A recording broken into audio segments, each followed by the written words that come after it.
Bonjour, bienvenue dans le podcast de l'APM. C'est le premier épisode de cette année 2024. Je n'en peux plus d'excitation. Je suis Rémi et je suis aujourd'hui accompagné de Maximilien Brabec, grand revenant. Et c'est une première dans le podcast de l'APM puisqu'on s'est parlé, mais à un moment clé, c'était juste après le premier confinement. On avait enregistré un premier épisode. Aujourd'hui, on enregistre la suite presque 4 ans plus tard. Maximilien, bienvenue. Merci, bienvenue à tout APM. Maximilien, toi et moi, on peut le dire aux auditeurs, on a une histoire particulière puisque finalement, tu es le premier expert de l'APM que j'ai rencontré de toute ma vie et avec qui j'ai eu l'opportunité de travailler. Il y a de ça, on était en 2012, je pense, donc une grosse douzaine d'années, et j'ai eu l'opportunité de travailler avec toi pendant quelques semaines sur les sujets d'innovation de la boîte que je pilotais à cette époque-là. C'est le premier pas que mon associé de l'époque, Sylvain, que j'embrasse, m'a permis de mettre dans le monde merveilleux de l'APM, et c'était le début d'une grande histoire. Donc toi et moi, c'est un peu particulier. Je suis très très content de faire cet épisode avec toi aujourd'hui. Maximilien, toi tu te définis comme un autodidacte. Ça a l'air d'être important pour toi, mais surtout ton sujet de prédilection, la stratégie et l'innovation. Le grand mot est lâché, ça y est, innovation, on va en parler pendant toute la durée de l'épisode. Pourquoi autodidacte ? Pourquoi c'est important pour toi quand tu te définis ? Parce que tu as un pédigré qui est quand même solide et c'est quand même important pour toi de mettre ça en tout début. Parce qu'en fait, je suis praticien expérimenté et spécialisé pour accompagner l'entreprise à répondre aux défis d'un monde en constante évolution en créant de nouvelles valeurs. Et en fait, pour faire ça, ça fait 20 ans que je me passionne pour développer des approches avant-gardistes qui soient plus sensées dans un monde en mutation. Et donc, quelque part, j'ai l'humilité du chercheur qui aime sortir du statu quo, des approches classiques en stratégie et innovation, et qui s'ouvre à des révélations d'études récentes. Donc, c'est un peu de remettre aussi de l'humilité au cœur de ton approche, que d'appuyer là-dessus, sur cette histoire d'autodidacte, sur le fait de dire je me mets moi au second plan, je suis finalement pas grand-chose dans un monde en perpétuelle évolution du point de vue auquel je vous parle. Est-ce que c'est important et fondamental dans l'innovation au sens large ? Oui, parce qu'en fait, c'est des études qui montrent que dans le cycle du progrès, on est mort le jour où on se croit compétent. Et donc, j'étais intervenu à une convention sur ce sujet. Il faut rester consciemment incompétent. Et donc, continuer à savoir en quoi on n'est pas compétent, c'est ce qui fait qu'on progresse, c'est ce qui fait qu'on innove. Et c'est ce que les entreprises ont intérêt à faire avec leur collectif. Je reviens sur un point, donc consciemment incompétent, c'est déjà une première clé de lecture super inspirante. Je reviens sur un point. Le monde évolue, perpétuelle ébullition, perpétuel changement. C'est dans ce contexte-là que toi, t'amènes une approche qui permet de favoriser l'innovation. Est-ce que quand on s'est rencontrés en 2012, on était déjà sur ces mêmes fondamentaux-là, ou ça a évolué avec le temps ? Alors, on voit qu'en 2012, il y a quand même des ruptures qui sont arrivées et qui, à chaque fois, ont été introduites par des nouveaux entrants. Et les entreprises établies, malgré leurs efforts d'innovation et de stratégie, finalement, c'est les nouveaux entrants qui sont arrivés. Et donc, déjà à l'époque, on voit qu'il y a un enjeu pour toutes nos entreprises qui est de surfer avec les mutations et non pas de s'adapter aux mutations. Je peux l'expliquer. Tu vas me l'expliquer. Est-ce que tu veux l'expliquer ? Explique-le nous, tiens. Voilà. En fait, comme notre existant n'a pas été conçu par rapport aux mutations, adapter notre existant à ces mutations, en fait, nous amène tôt ou tard à souffrir d'un boulet stratégique. Notre existant n'a pas été conçu pour elle, il devient notre boulet. Et ne ferait-on pas mieux, du coup, de surfer avec les mutations pour les transformer en leviers stratégiques, économiques et humains ? Mais donc, si concrètement, je suis une TPE, 50 personnes, qu'est-ce que c'est mon futur boulet stratégique ? C'est quoi mon existant, en fait ? On le définit comment ? C'est mon offre ? Est-ce que c'est mes personnes ? Est-ce que c'est mon accès au marché ? Est-ce que c'est le territoire sur lequel je m'exprime ? Est-ce que c'est mon produit ? C'est quoi ? Alors, l'existant qui peut être bloquant, c'est, de mon point de vue, c'est notre marché actuel. On croit forcément qu'il faut qu'on se développe dans notre marché actuel. Or, qu'est-ce qui dit que dans les 10 années à venir, compte tenu des mutations, c'est le meilleur endroit où on peut se développer, surtout s'il est en train de saturer. Et la deuxième dimension, c'est notre façon de nous développer dans ce marché actuel. Dit autrement, notre business model. Et donc, au même titre, c'est des études qui montrent ça, les entreprises qui sont performantes dans la durée, elles savent renégocier leur courbe de développement, et qui dit renégocier, dit peut-être réinventer ma création de valeur et aussi réinventer le marché que j'adresse pour aller dans des marchés plus porteurs. Et je donne un exemple qui figure d'ailleurs dans une de mes expertises. Vous avez une entreprise qui fait des bas de contention, et au lieu de se dire comment on applique la RSE sur les bas de contention, elle se dit c'est quoi notre métier. Et ça, c'est intéressant de s'ouvrir avec le métier pour surfer avec les mutations. À partir de là, elle peut se dire mon métier, c'est quoi? Dentelle, élastomère, en 3 dimensions, à échelle industrielle. OK. Quelles sont les mutations environnementales qui appellent à cette compétence? Et aujourd'hui, cette entreprise répare des coraux sous-marins. Donc, c'est un impact régénératif. Et elle a conçu un pansement qui permet à des grands brûlés de souffrir 10 fois moins. Donc, on voit que grâce à ça, elle était dans le bas de contention, elle est dans les coraux, elle est aussi dans les pansements sur mesure. Et peut-être, c'est intéressant, demain, elle a une résilience stratégique parce qu'elle a des œufs qui sont dans des paniers différents et qui, en plus, s'équilibrent les uns et les autres en termes d'environnemental. Je suis convaincu que demain, les entreprises devront avoir un portefeuille d'activités équilibré au niveau RSE. Alors, il y a trop de questions qui me viennent d'un coup. Je rebondis sur le dernier mot, RSE. Oui. Quels sont les grands changements? Et toi, tu as parlé de changements environnementaux. Tout ce qui va être lié justement à cette grosse thématique-là.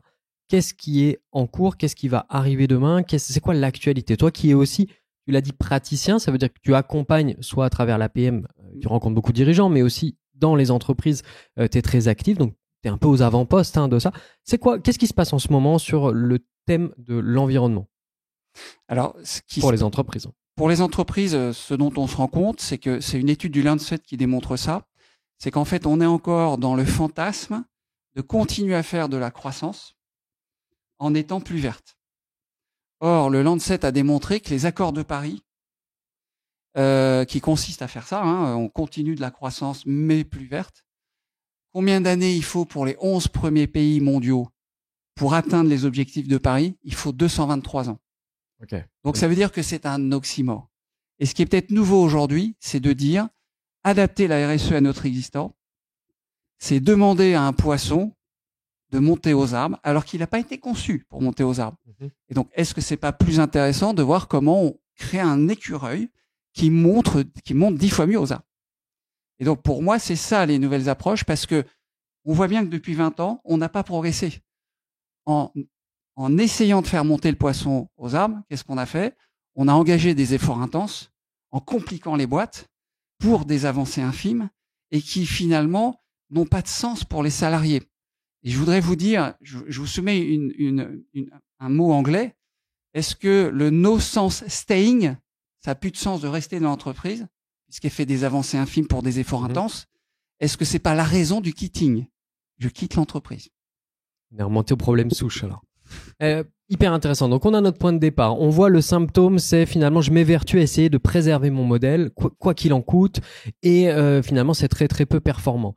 Ce que tu ramènes dans ton exemple d'entreprise qui faisait des bas de contention, c'est que on s'attend à ce que tu nous parles d'entreprises dans la tech, de nouvelles grosses boîtes qui sont venues disrupter un marché, de Uber, de Apple, etc. Pas du tout. On parle d'une boîte. Elle est française, cette entreprise? Oui, c'est une Scope, c'est une PME PME française. Voilà. Deuxième question qui me venait par rapport à ton exemple. Quel est l'élément déterminant pour que cette boîte-là décide d'embrasser ce changement-là radical, de non pas essayer de faire changer son poisson, de le faire monter à l'arbre, mais de transformer l'écureuil? À quel niveau de l'organisation il faut que cette prise de décision soit prise pour que ça puisse irriguer derrière? Alors, l'exemple de cette entreprise, ce qui est terrifiant, si j'ose dire, c'est qu'en fait, c'est un artiste qui est venu visiter l'entreprise qui leur a révélé ces potentialités-là. Et donc, mon sujet est de dire, est-ce qu'une entreprise peut pas elle-même... Mais à l'initiative de qui cet artiste est venu visiter l'entreprise? Par hasard. Complètement par hasard. Et donc, mon propos est de dire, vous devez multiplier ce hasard. Et au lieu d'attendre qu'un artiste vous dise, vous devriez aller là, est-ce que l'entreprise peut pas d'elle-même organiser tout un tas de choses pour aller s'étonner d'un tas d'enjeux environnementaux qui appellent à la compétence de l'entreprise. Et donc, quelque part, ce qui est important, c'est une étude, c'est des neurosciences récentes qui montrent ça. Et tu l'as dit, on est animé par un contrôle primaire. Le contrôle primaire, c'est sauver l'entreprise par rapport à la situation. Et en fait, le contrôle primaire, quand on est face à des mutations, il est très nocif au niveau humain. Il crée des dépressions, on n'y croit plus et on est inquiet. Et donc, ce que révèle cette étude, c'est le contrôle secondaire. Et le contrôle secondaire, c'est aimer les mutations telles qu'elles sont, les accepter telles qu'elles sont, et essayer d'y trouver du sens par rapport à ce que l'entreprise pourrait faire. Et donc, c'est un peu, moi je suis voileux, tu le sais, un voileux, il évite les déferlantes, un surfeur, il aime les déferlantes, et il voit comment il peut jouer avec son énergie pour créer de la valeur avec. Tu t'es beaucoup intéressé, Maximilien, à travers donc tous les ouvrages que tu as écrits dans ton travail, à comment mettre en œuvre. Puisque le pourquoi, ça, on imagine bien. En gros, de toute façon, si celui qui n'arrive pas à créer l'écureuil dans son entreprise, il risque de mourir. Enfin, l'entreprise risque de s'arrêter. Donc ça, on voit bien le risque. L'entre-deux, tu viens de le décrire, c'est finalement un état de semi-survie dans lequel, finalement, petit à petit, on désagrège le capital humain et donc tout le reste ensuite. Ma question, comment on fait pour assurer la transition? Puisque j'imagine qu'une entreprise de voileux, elle peut pas se désigner ou devenir surfeur l'ensemble de l'équipe du jour au lendemain pour justement accepter ces grosses ruptures qui arrivent. En tout cas, et comment tu l'organiserais dans une organisation? Si on reprend le cas de tes bas de contention, est-ce que c'est une petite équipe qui va faire une preuve de concept et parallèlement à justement l'équipe en place traditionnelle qui elle continue à faire le run classique et ensuite on gère une transition? Est-ce que c'est au contraire, non, il faut que on renverse la table et du jour au lendemain tout le monde se met sur les nouveaux marchés, les nouveaux business? Est-ce que une cellule innovation c'est fonctionnel? Est-ce qu'il faut que ça implique le top management et est-ce que ça doit venir de tout en haut? Au contraire, dans ton retour d'expérience là, de toutes ces pistes-là, qu'est-ce qui te semblerait le plus juste? Alors déjà, pour moi, le mot transition n'est pas adapté. C'est plutôt la dualisation. C'est toutes les études qui montrent ça, avec des ouvrages très connus là-dessus.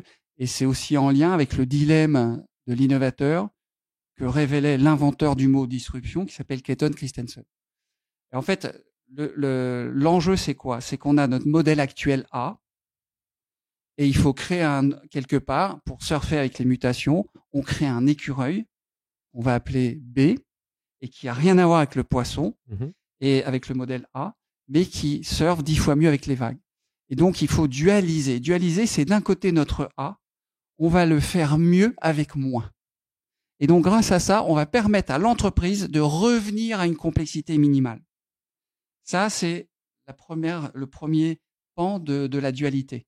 Le deuxième pan, qui doit être suffisamment séparé du premier, tout en étant en synergie, c'est OK, c'est quoi notre B? Et le B, c'est une autre approche stratégique. Le B, c'est un rêve de valeur qu'on veut apporter à long terme, ça peut être 7 à 10 ans. Et l'intérêt d'un rêve de valeur avec un tel long terme, c'est qu'il reste ouvert quant aux solutions. Et du coup, ce rêve de valeur, on va l'accomplir en zigzagant avec différentes solutions qui vont nous permettre de l'accomplir. Et l'expérience m'a montré que ce rêve de valeur, cette valeur, elle est à 4 dimensions.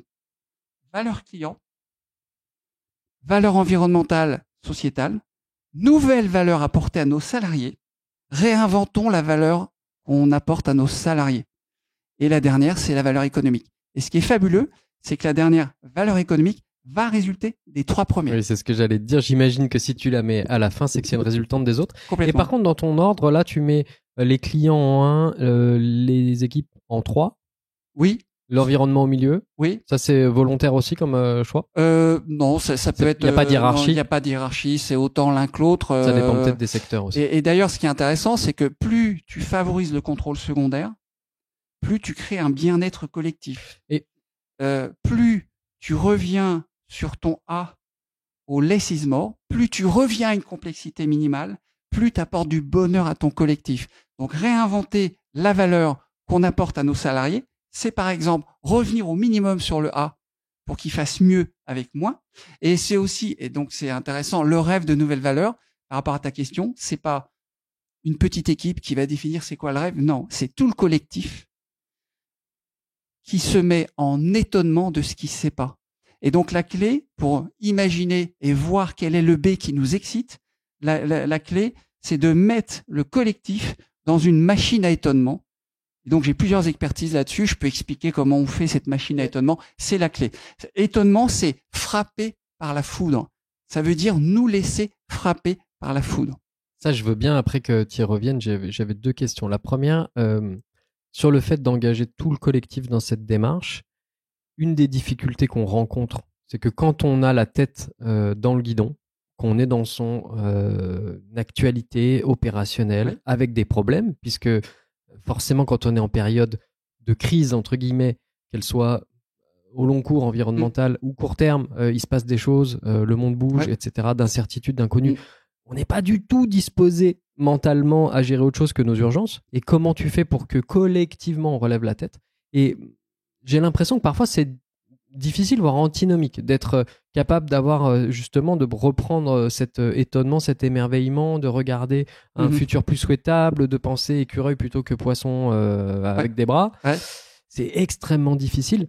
Ça, c'était ma question 1. Donc, est-ce que c'est possible en fait? Et comment tu fais pour embarquer tout le collectif? La réponse qui eût été monte une petite unité dans un coin est plus simple à mettre en œuvre.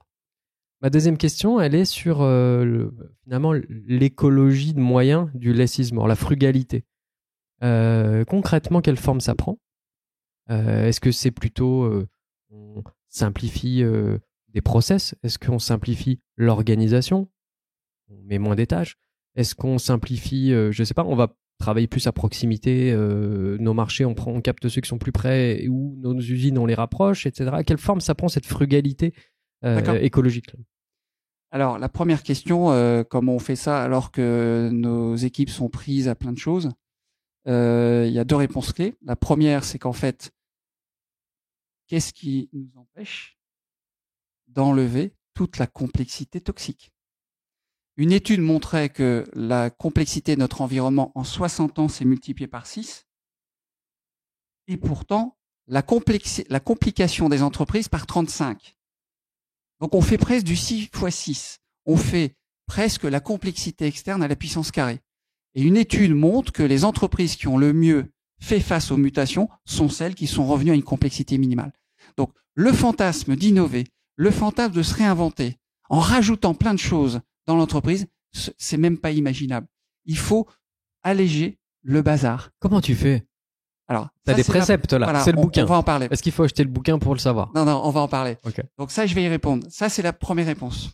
Donc plus que jamais, il faut enlever, franchement, toute notre complexité excessive. La deuxième réponse, c'est que les approches d'étonnement que je propose à votre collectif, en fait, on les fait pas brutalement et vite, on les fait légèrement et régulièrement. Et donc, c'est chemin faisant que le collectif prend du goût à faire ça. Donc, ça prend pas plus de 3% de son temps et on a libéré son temps en allégeant la complexité. Et en fait, ça le motive parce qu'il n'y a rien de pire que quelqu'un qui a l'impression d'être dans un bateau qui prend l'eau et qui se perd à des choses futiles par rapport au bateau qui prend l'eau et qui se dit mais qu'est-ce qui se passe? Quelle est la météo? Et nous, qu'est-ce qu'on peut faire? Et du coup, il a plus de rêve. Et du coup, donc les réponses, c'est ça, c'est revenir à une complexité minimale, regagner en complexité minimale. Et la deuxième chose, c'est que ces approches d'étonnement, que je peux expliquer aussi, on les fait régulièrement, légèrement, avec tout le collectif au fur et à mesure. Tu nous l'as promis tout à l'heure, là, tu es obligé de nous parler un peu plus de ces approches d'étonnement. Et après, je veux que tu reviennes sur le less is more, comment tu fais pour simplifier. Ouais. Donc, comment tu fais pour réétonner le collectif?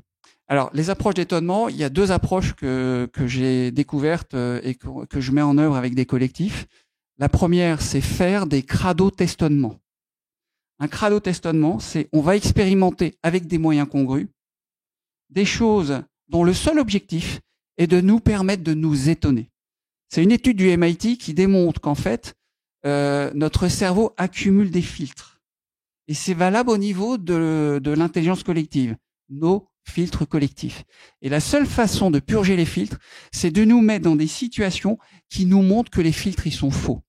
D'où les crado-tests. Alors, je vais te donner des exemples de crado-tests. On va crado-tester tout ce qu'on a mis dans une boîte, qui est la boîte des crado-tests à faire. Dans cette boîte, on va mettre tout ce qui nous a paru impossible. Dès que quelqu'un dit « ça, c'est impossible », on le met dans la boîte, non pas pour prouver qu'il a tort, mais pour voir ce que donnerait une expérimentation comme étonnement. Et donc, il y a une rigueur dans le crado-testonnement, c'est d'écrire ce qu'on pense avoir pour constater tout ce qui est différent de ce qu'on pensait avoir.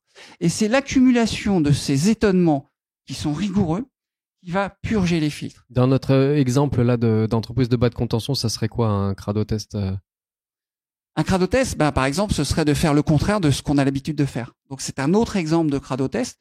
On fait le contraire de ce qu'on a l'habitude de faire. Vous avez plein de recettes de cuisine qui ont été trouvées par des abrutis qui étaient obligés de faire le contraire par accident. Et du coup, ils ont inventé tout un tas de produits comme le panettone, le Queen Yaman breton, qui a été créé parce que il avait fait une erreur et du coup, il a essayé de faire autre chose.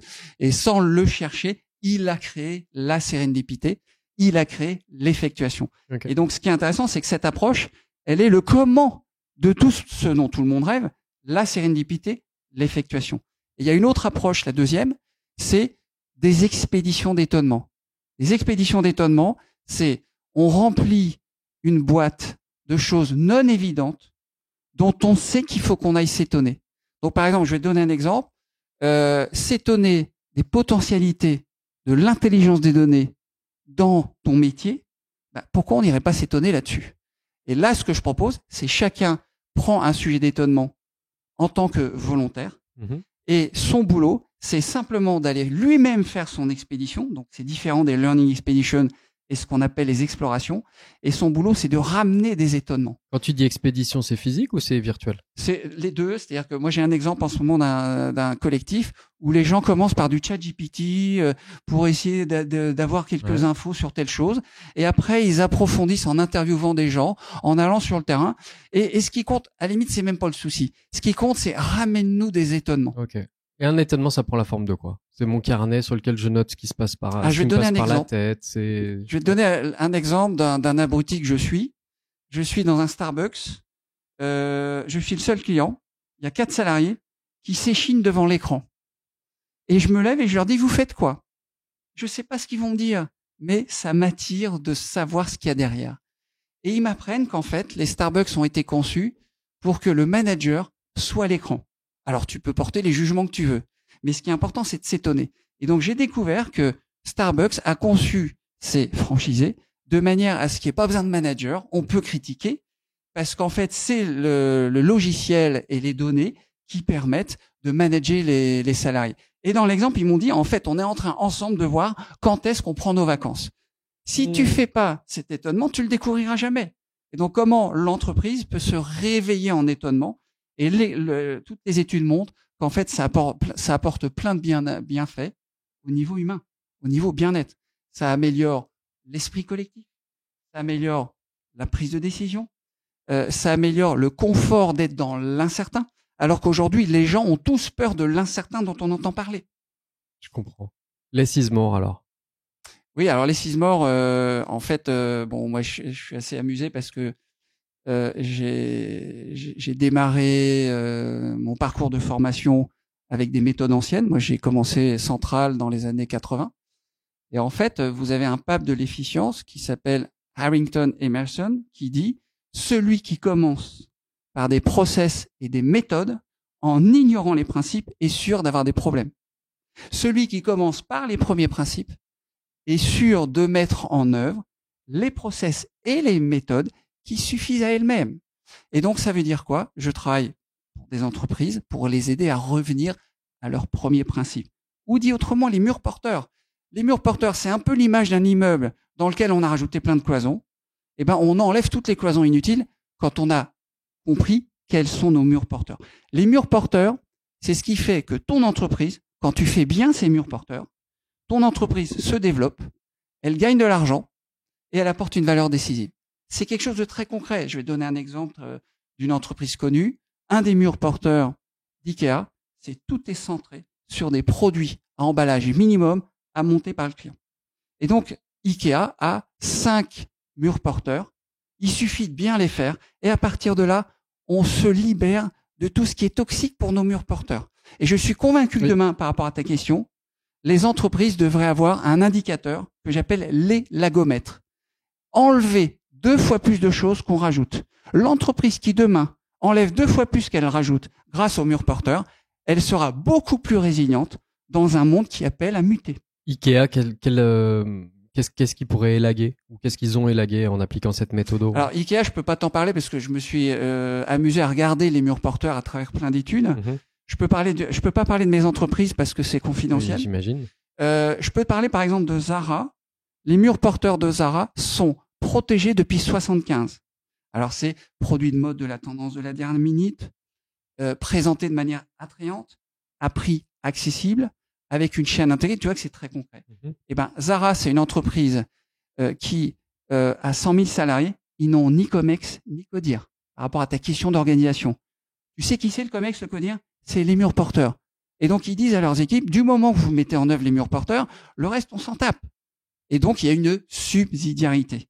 Chacun est maître de ce qu'il doit faire, à condition qu'il soit au service des murs porteurs. Et ça, rédiger comment on appellerait ça? Les murs porteurs, c'est quoi? C'est les commandements? C'est c'est le why? C'est quoi? Pour moi, le mur porteur, c'est ce qui fait que l'entreprise, c'est les facteurs de succès de l'entreprise, mais en tant que facteur de succès intime sur son A. Et donc, par exemple, pour moi, c'est le cahier des charges du business model.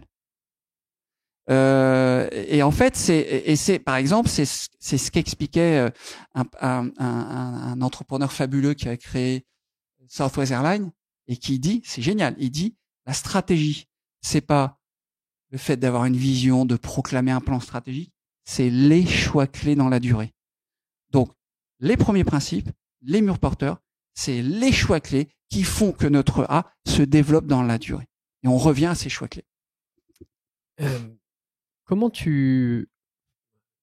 C'est difficile à formaliser, en réalité. Là, tu le dis de façon simple, il y a des gens qui ont cette vista qui arrivent vite. Est-ce que, globalement, les entreprises que tu rencontres, ils ont réussi à formaliser ça? Complètement. Alors, c'est difficile quand on a rajouté depuis 38 ans des choses. Oui. Donc, j'ai le souvenir d'une entreprise industrielle qui s'est développée depuis 38 ans, ils savent plus pourquoi. Et donc, on a fait un travail pour dire, mais qu'est-ce qui fait qu'on a réussi à se développer? Qu'est-ce qui fait que quand on le fait bien, on se développe? Alors que le reste, quand on le fait bien, ça nuit à notre développement. Et donc, par exemple, une approche que je propose quand je mène cette expertise à l'APM, c'est de faire tout un travail un peu anthropologique sur les 10 années passées de notre entreprise. C'est quoi toutes les choses qu'on a faites, qu'on a rajoutées? Qu'est-ce qui était celle qui était un franc succès et non franc succès? Okay. Et du coup, on regarde quels sont les points communs au franc succès en tant que se rapprocher de quoi? Les murs porteurs sont cachés derrière. Et les points communs au non franc succès en tant que s'éloigner de quoi? Alors, je peux quand même donner un exemple d'une entreprise qui s'appelle Benalu. Leur mur porteur, on a ainsi retrouvé, c'est Ben ultra légère. Customisé. On les fait à coût industriel standard. Le 3e, coût industriel standard. Le 4e, on vend à des revendeurs exclusifs.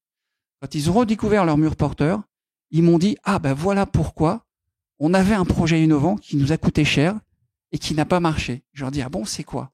Et ils me disent, c'est les bennes en plastique. Et je leur dis, mais c'est quoi le lien? Ils me disent, en fait, les bennes en plastique nous attiraient sur la légèreté. Mais c'était incompatible avec customisé, puisqu'on a des moules de fusion plasturgique, et avec coût industriel standard. Alors que l'aluminium permet de customiser, l'aluminium permet d'avoir des coûts industriels standards, et c'est vrai que cette entreprise, elle a plein de détails au service de ses murs porteurs, bennes ultra légères, bennes customisées, coût industriel standard et revendeur exclusif. Maximilien, c'est passionnant. On a vraiment beaucoup de concepts assez clés et surtout très actionnables. J'ai une question à te poser. Je fais un parallèle avec le monde artistique et on dit que pour un artiste qui émerge, qui cartonne du jour au lendemain, il y a un proverbe qui dit il faut 10 ans pour être connu du jour au lendemain. Est-ce que un bon projet innovant, il faut aussi 10 ans pour qu'il l'éclot du jour au lendemain. Et je vais mettre un mot-clé que tu as prononcé tout à l'heure parce que je sais qu'on parle d'innovation, on est obligé de parler d'intelligence artificielle. Est-ce que ChatGPT, il a fallu 10 ans émerger pour que d'un coup, la partie immergée explose avec la puissance qu'on lui connaît, et c'est que le début.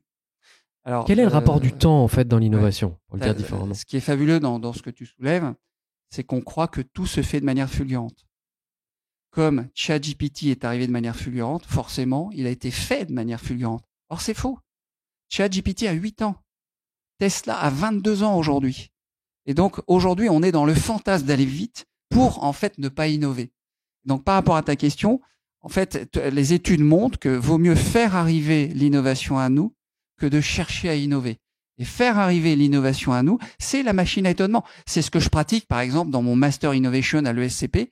Et en fait, au lieu de vouloir innover avec souvent un projet qui est « il est beau le lavabo », il est beau le lavabo, c'est la première idée qu'on a trouvée. Oh là là, qu'est-ce qu'elle est belle, elle nous rend beau. Et alors qu'en fait, elle est niaise, c'est pas la meilleure idée qu'on peut trouver. Et donc, ce qui est important dans ce que tu soulèves, c'est avant de faire de la créativité, il faut nous inspirer. Et nous inspirer, ça prend du temps. Et nous inspirer, c'est la machine à étonnement. Et c'est ce qui fait que ça permet de trouver des innovations plus décisives. Ça, c'est un premier point. Le deuxième point que tu as dit et que je trouve génial, c'est qu'en fait, une étude récente montre que on a deux types de mentalité dans notre monde. La mentalité où on pense que si on est doué ou pas doué, c'est pour la vie. Et l'autre mentalité qu'on appelle la mentalité du progrès, c'est intéressant, c'est le slogan de l'APM, où en fait on s'en fout qu'on soit doué ou pas. Ce qui nous intéresse, c'est de progresser dans un domaine particulier. Et en fait, les meilleurs entrepreneurs, les meilleures innovations, elles sont nées d'une envie d'eux. Et non pas de « il faut que ». Et ce que démontrait par rapport à ta question un capital investisseur très connu qui s'appelle John Doerr, il dit « les entrepreneurs missionnaires sont animés par apporter une nouvelle valeur. Ils s'enrichissent 10 fois mieux que les mercenaires qui sont animés par la concurrence, lever de l'argent et avoir rapidement de la croissance. » Et d'où l'intérêt de prendre le temps. Vous avez une interview de Steve Jobs qui raconte que, c'est une interview dans le D8 conférence, qui raconte que, en fait, quand il est revenu, il voulait faire l'iPad et il a compris qu'il fallait le rétrograder en l'iPod.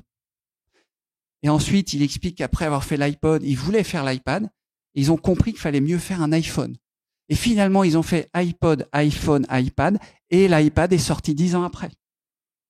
Ouais, donc le temps est notre ami. Ça, c'est quand même plutôt rassurant, ça fait baisser un petit peu la pression. Complètement. Écoute, c'est... À une nuance près. Oui. À une nuance près. Et c'est important ce que tu soulèves.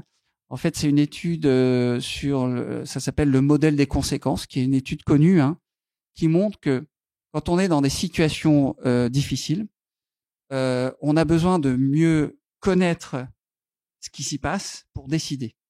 Or, ce que montre cette étude, c'est que plus on attend de décider, moins nos décisions auront d'impact. Donc, ce que tu soulèves, c'est important. C'est 1, il faut accélérer la vitesse d'étonnement. Et 2, il faut décider de notre B avant d'avoir tout maîtrisé. Et c'est tout à fait l'exemple, par exemple, d'Elon Musk qui dit on va faire un lanceur de satellite qui sera 10 fois moins cher. Il sait pas exactement comment, il a compris les premiers principes. C'est quelqu'un qui est très doué dans les premiers principes dont j'ai parlé précédemment. Mais voilà, et lui, il se dit mon rêve, c'est ça. Et une citation d'Elon Musk est de dire je ne pensais pas au succès de la Tesla. J'étais certain que SpaceX n'orbiterait pas, et encore moins qu'il reviendrait, mais c'était trop important pour ne pas essayer. Et donc la clé, c'est l'envie d'eux. Eh ben merveilleux. On va se quitter là-dessus, Maximilien. Non, si, j'aimerais pouvoir fermer, mais j'ai quand même une dernière question. À l'APM, il y a des centaines d'experts de tous les sujets. Oui. Comment tu expliques qu'il y ait si peu d'experts qui parlent de ces sujets d'innovation, de stratégie, de marketing associé à ça? Comment ça se fait qu'on en trouve beaucoup plus dans d'autres dynamiques? Si là, j'ai envie de parler de géopolitique avec la crise mondiale qui est en train de... Là, j'en trouve dans mon club, on en a programmé 2 ou 3 cette année. Quand je veux parler de développement personnel, quand je veux parler de prise de parole en public, quand je veux parler de tout ça, là, j'en trouve beaucoup. Ouais. Pourquoi? Et d'ailleurs, c'est ce qui explique qu'on se revoit tous les deux. Parce que finalement, aujourd'hui, t'as fait combien? 400 expertises, toi, en 20 ans? J'en suis à plus de 500. Plus de 500. Je sais plus exactement. Vous êtes combien sur tes sujets à la PM, à la maison de la PM? Je sais pas du tout, et je serais ravi qu'on puisse cross-fertiliser entre les experts. Par rapport à ta question. C'est vital. Il faut que vous nous rameniez d'autres Maximilien Brabec. Là, il faut qu'on puisse se bouger parce que c'est trop important. C'est l'avenir de nos boîtes dont il est question. Mais il y a peut-être une explication à ce que tu soulèves. C'est que la stratégie, c'est gonflant. Ah non, c'est passionnant. Peut-être, tu vois, quand tu veux passer un bon moment avec les autres, ça peut être gonflant parce que c'est anxiogène. Qu'est-ce qu'on va faire de notre boîte? Contrôle primaire. Comment on va sauver la situation? Comment on sauve Willy? Et du coup, c'est anxiogène. Ah oui, c'est anxiogène, mais c'est passionnant. Voilà, et c'est passionnant. Au même titre, la RSE, ce que me disaient des dirigeants quand j'interviens sur ce sujet, ils m'ont dit c'est un truc à la con. Alors que c'est des dirigeants qui ne pensent pas mieux qu'innover sur la RSE. Et ils me disent parce qu'on nous demande de l'appliquer sur l'existant. Du coup, on complique les choses pour des avancées infimes, avec d'ailleurs des évaluations qui sont à 80% dans l'incertitude. Et donc, du coup, la RSE, on y va à reculons. Et moi, ce que je m'attache à faire, c'est justement dans mes expertises, c'est de donner envie d'eux. Mon expertise sur la RSE, leur donne envie de surfer avec pour avoir de la croissance économique grâce à la RSE. Alors que souvent on se dit, la RSE, ça va nuire à mon économique. Et au même titre, l'innovation et la stratégie, ce qui est intéressant, c'est comment je mets une dynamique d'envie au niveau de mon collectif liée à ça. Alors qu'aujourd'hui, et je sais pas si ça te parle, il y a pas mal d'études qui montrent que les approches d'innovation passées dans les entreprises ont laissé un mauvais souvenir aux gens, semble-t-il. On a eu plein d'idées, on a été dans tous les sens, et après, on était. J'en fais partie de ces gens-là, un peu blasés, un peu qui ont dépensé du pognon aussi. Voilà. Des fois sous perfusion de la BPI, de plein d'organismes, et j'en suis, puisque effectivement, on a passé 10 ans à faire de l'innovation et bon, Maximilien, ce que j'aimerais. Et donc, c'est intéressant. Innover mieux en innovant moins. Ouais. Faute de quoi, les gens, ils vont pas vouloir parce qu'ils ont vécu des choses. Et ce que j'aimerais, c'est que, regarde, moi, je fais ma part du job, là, en faisant cette interview numéro 2 de Maximilien Brabec. On va faire notre part du job en lui donnant de la visibilité. Toi, s'il te plaît, fais ta part du job en formant la relève, en ramenant des nouvelles têtes, en créant du réseau de gens qui ont une facilité de penser comme ça, qui vont nous aider tous, entrepreneurs, à nous mettre en mouvement au bon endroit, utiliser notre énergie au bon moment, réveiller et éveiller à nouveau et faire briller les yeux de nos collaborateurs. Aide-nous dans cette quête-là, parce que le monde de demain, on ne sait pas ce qui nous attend. Hein. On est là clairement en plein changement de paradigme, en tout cas, beaucoup de gens s'accordent à le dire, et on a besoin de coups de main pour pas se tromper. Tout ce que tu viens de nous décrire, on a trop envie, mais s'il y a qu'un seul Maximilien Brabec en France pour l'exécuter et nous aider à le mettre en œuvre, ça va être trop compliqué. Donc fais ta part du job là-dessus et moi je ferai la mienne pour donner de la portée à ce message-là. Alors c'est pour ça que je rédige des articles Harvard. Mes 2 derniers sont strictement sur chacun une de mes expertises. Génial. J'ai pas pu le lire parce que j'étais pas abonné quand tu m'as envoyé le lien. Il faut je vais te le montrer. Merci beaucoup pour cet échange. C'était vive riche, la PM, vive le progrès. Et vive le progrès. En contrôle secondaire, aller vers des étonnements. Non, mais c'est merveilleux. Et ce que l'APM permet, en rencontrant aussi des gens passionnés comme toi et qui restent dans la durée, c'est effectivement d'avoir des clés, des solutions pour essayer de régler les problèmes qu'on a bien visualisés. Je vous dis à très très bientôt sur le podcast de l'APM. Salut Maximilien. Salut.